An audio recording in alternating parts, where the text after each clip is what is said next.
परभणी शहरातल्या डॉक्टर बाबासाहेब आंबेडकर यांच्या पुतळ्यासमोरील संविधान प्रतिकृतीची विटंबना एका माथेफिरू व्यक्तीकडून झाली।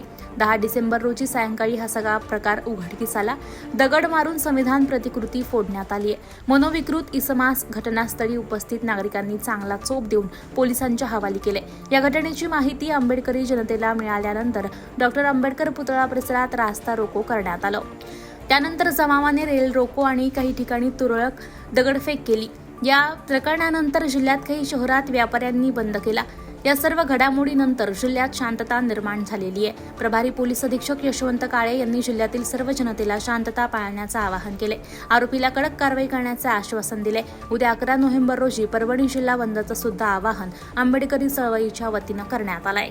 सायंकाळी 4:30 ते 4:45च्या आसपास परभणी शहरामध्ये डॉक्टर बाबासाहेब आंबेडकर यांच्या पुतळ्याच्या परिसरामध्ये जी सिंबॉलिक संविधान पुस्तिका आहे, ती सिंबॉलिक संविधान पुस्तिका एका व्यक्तीने काढून खाली टाकली। त्या ठिकाणी तात्काळ आजूबाजूला जे उपस्थित नागरिक आणि जवळ थोड्या अंतरावर जे पोलीस होते ते पोहोचले। त्यांनी त्या व्यक्तीला ताब्यात घेतलेला आहे। आणि माझं या घटनेच्या अनुषंगाने सर्वांना आव्हान राहील की कुणीही अफवा पसरू नका, शांतता राखा। तो जो व्यक्ती आहे तो व्यक्ती आमच्या पोलिसांच्या ताब्यात आहे। त्याच्यावर प्रचलित कायद्यानुसार आम्ही गुन्हे दाखल करणार आहे।